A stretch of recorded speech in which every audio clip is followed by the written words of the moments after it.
sini saya sebagai seorang pekerja sosial yang akan mendampingin ibu untuk mengembalikan fungsi sosial ibu. Jadi saya harap ibu dapat memberikan informasi yang jujur dan lengkap agar dapat berjalan dengan baik. Baiklah, kita mulai saja ya Bu. Sebelumnya, nama ibu siapa? Nama saya Astuti. Apakah ibu sudah menikah? Sudah. Kalau boleh tahu, ibu sudah menikah berapa lama? 12 tahun, sudah 12 tahun sekarang. Sudah 12 tahun. Apakah ibu sudah memiliki anak? Sudah.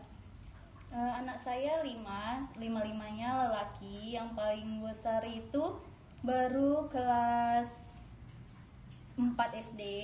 Baru yang paling kecil masih bayi. Kalau saya boleh tahu, suami dan anak ibu berada di mana? Ada yang sekolah, ada yang di rumah. Suami sekarang berada di rumah. Karena dia tidak bekerja, jadi di rumah aja. Berarti suami ibu notabene adalah pengangguran. Iya. Kalau saya boleh tahu lagi, ibu pekerjaannya apa sehari-hari?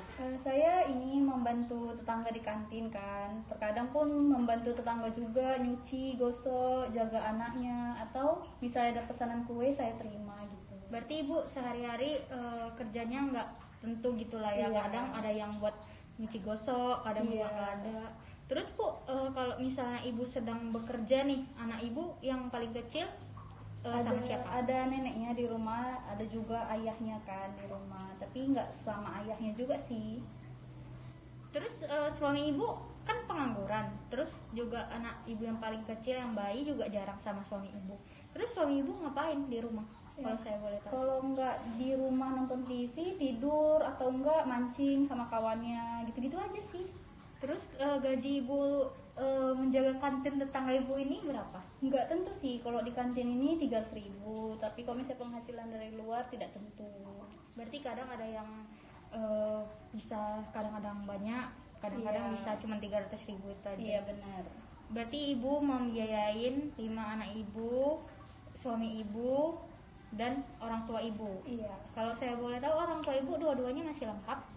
Tinggal ibu saya. Oh, berarti nenek yang di situ adalah ibu dari ibu. Iya. Ibu, terima kasih ya Bu infonya. Iya. Jadi Bu, maukah Ibu menceritakan kepada saya tentang permasalahan yang sedang Ibu hadapi sekarang? Jadi saya sekarang sedang bekerja di kantin sebagai tulang punggung keluarga karena suami saya tidak mau bekerja dan hanya mengandalkan saya. Sedangkan jika uang untuk kebutuhan sehari-hari tidak cukup, suami saya suka melakukan kekerasan pada saya. Bisa Ibu jelaskan ke saya kekerasan seperti apa yang sering dilakukan suami Ibu kepada Ibu?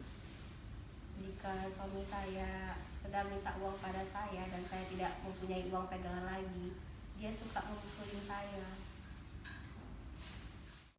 Jadi Bu, boleh diceritain nggak kronologis kekerasan apa sih yang dilakukan oleh suami Ibu?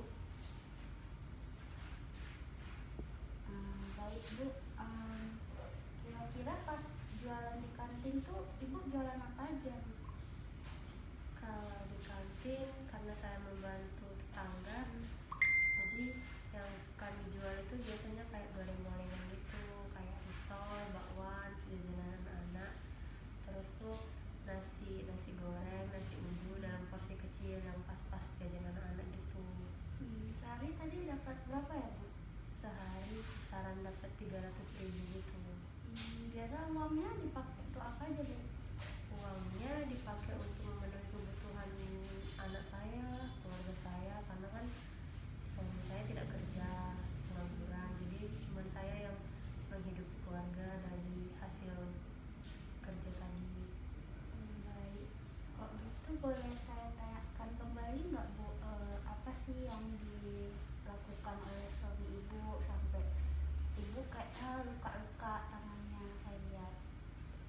Yang dilakukan suami saya itu ketika dia minta uang pada saya, terus saya kan kayak udah gak punya pegangan lagi, kadang dia mau memukuli pakai benda gitu, apa aja benda yang ada di situ dilemparnya ke saya.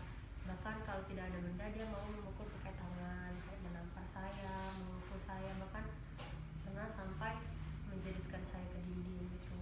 Jadi saya luka-luka seperti tanggapan dari ibu, kalau ibu sering mendapatkan kekerasan dari suami ibu, apakah ibu masih mau bertahan dengan suami ibu di rumah itu? Saya sendiri sih kayaknya bakal terus bertahan sih di rumah itu, karena mikirin juga anak saya nanti gimana, tinggalnya di mana. Kayak mikirnya nggak kepala saya dipukulin asal masih punya tempat tinggal. Kalau begitu, coba saya ajak ibu berpikiran lebih logis dan berpikir bersama-sama nih. Apakah ibu tetap masih mau bertahan dengan keadaan seperti itu? Ibu bisa trauma dan itu bisa berpengaruh juga ke anak-anak ibu. Apa ibu tidak mau pindah ke tempat yang lebih aman, yang jauh dari suami ibu? Iya sih, saya pengen pindah bawa anak-anak saya, cuman belum ada uang buat pindah rumah atau kabur, karena saya juga pekerjaannya sih masih sebagai ibu kantin. Kalau dari masalah itu nanti sudah disediakan tempat tinggal sementara untuk ibu jika ibu mau pindah dari rumah ibu. Setelah itu selanjutnya bisa didiskusikan kembali bagaimana tahap selanjutnya. Dari info sebelumnya Kak, kita tahu bahwa ibu adalah seorang tulang punggung keluarga untuk mencukupi dan memenuhi kebutuhan keluarga yang kakak penuhi. Kan ada banyak tuh kan Kak, anak kakak, suami kakak, dan ibu kakak. Karena suami kakak sudah lepas tanggung jawab dan tidak bertanggung jawab ke keluarga kakak sebagaimana layaknya fungsi sebagai suami. Menurut saya hal yang kakak lakukan itu hal yang sudah tepat, mengingat tanggung jawab kita sebagai perempuan tidak bisa selalu bergantung pada seorang laki-laki. Apalagi ibu sebagai seorang kepala keluarga yang mencari nafkah untuk memenuhi kebutuhan sehari-hari.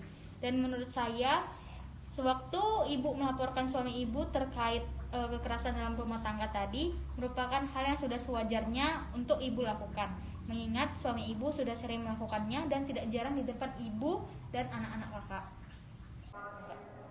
Jika boleh bertanya, apa alasan ibu tidak melaporkan tindakan bapak terhadap diri ibu sendiri? Sebenarnya saya sudah melaporkan kepada keluarga Kak, cuman dari mereka itu belum ada tanggapan pasti terhadap kasus saya ini. Jika begitu, kenapa ibu tidak melaporkan tindakan ini kepada pihak yang berwajib? Saya sangat ingin melaporkannya Kak, cuman saya sadar saya itu sangat minim pengetahuan terhadap hukum. Saya takutnya bukan mendapat perlindungan, saya malah menjadi bumerang bagi diri saya sendiri. Ibu tidak perlu takut atau risau terhadap itu, karena pemerintah sendiri telah mengeluarkan undang-undang di mana berisikan tentang penghapusan kekerasan dalam rumah tangga, yang dimana hal itu sudah tertera di dalam Undang-Undang Nomor 23 Tahun 2004. Jadi Bu, setelah Ibu menceritakan permasalahan yang terjadi pada diri Ibu, mungkin yang namanya keluarga ada juga namanya suatu masalah.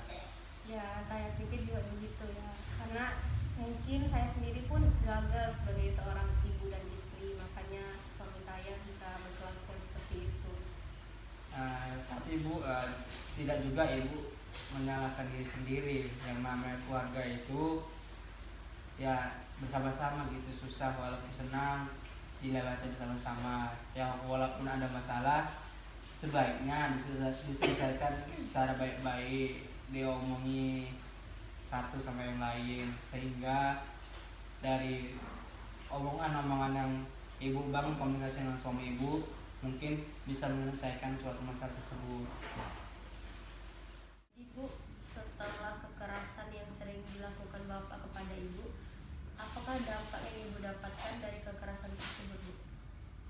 Ya, pastinya saya merasa trauma ya setelah mendapat kekerasan dari suami saya, apalagi saya sampai luka-luka jika dia udah mulai main tangan.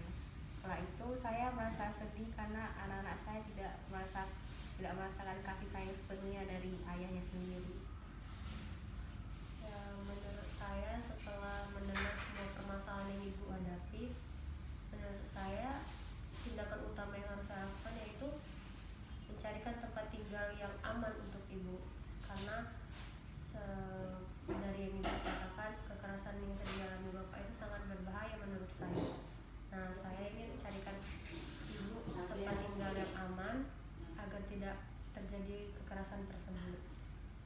Nanti setelah itu baru kita akan mencarikan penyelesaian masalah untuk yang selanjutnya.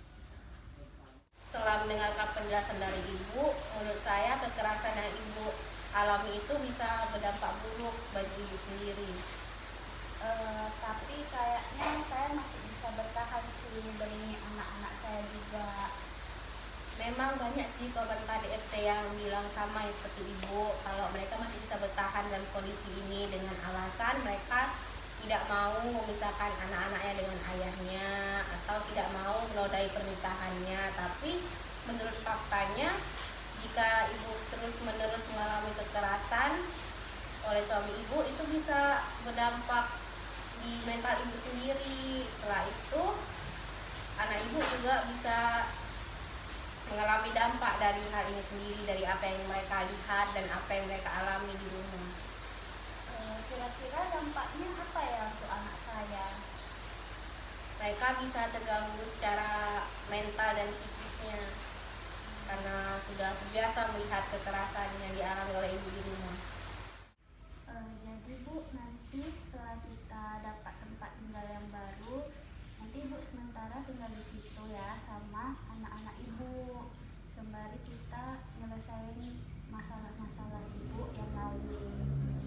Jadi kalau saya dan anak saya sudah di tempat yang baru, saya tidak akan bisa ketemu suami saya kan? Oh itu enggak Bu, karena tempat tinggal Ibu yang baru nanti kita cari yang enggak mungkin suami Ibu dapetin. Nanti juga di rumah itu bakal ada eksos yang lain yang bakal nemenin Ibu di rumah itu.